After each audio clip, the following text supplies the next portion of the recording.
Sul terraglio, a Mogliano, sotto ogni lampione c'è una piccola discarica. Bottiglie d'acqua minerale, tante lattine, in particolare di Red Bull perché per le schiave del sesso la notte è lunga. Poi 1000 sigarette e preservativi, resti di improbabile igiene intima fatta lungo la pubblica strada, che è sempre il terraglio, arteria viaria in parte statale e in parte comunale.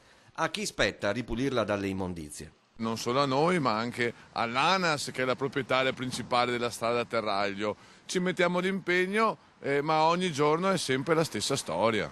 Già, la stessa storia, quella delle prostitute che albergano qui da anni. Chi può invece ripulire il terraglio da loro e soprattutto dagli sfruttatori e dai clienti? I cittadini, ricorda il sindaco, si andranno a firmare in massa e alla svelta per il referendum che chiede la parziale abrogazione della legge Merlin, quella che nel 1958 rese illegali le case chiuse.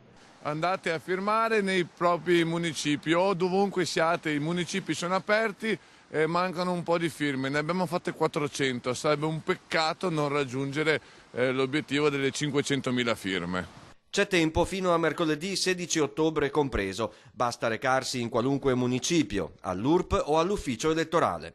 Io non ho firmato. Andrà? Penso di sì perché condivido al 100% quello che ha detto Azzolini. Non ho firmato e non sapevo che c'era. Anzi, mi domando come mai abbiamo aspettato tanti anni per farlo, è una cosa incredibile, insomma. Io ancora no, non sono andata. Ma andrà, cioè d'accordo? Penso proprio di sì, piuttosto di vederle per le strade, sì. È meglio così. Perché? Provi le sue motivazioni? Perché è più controllata la prostituzione.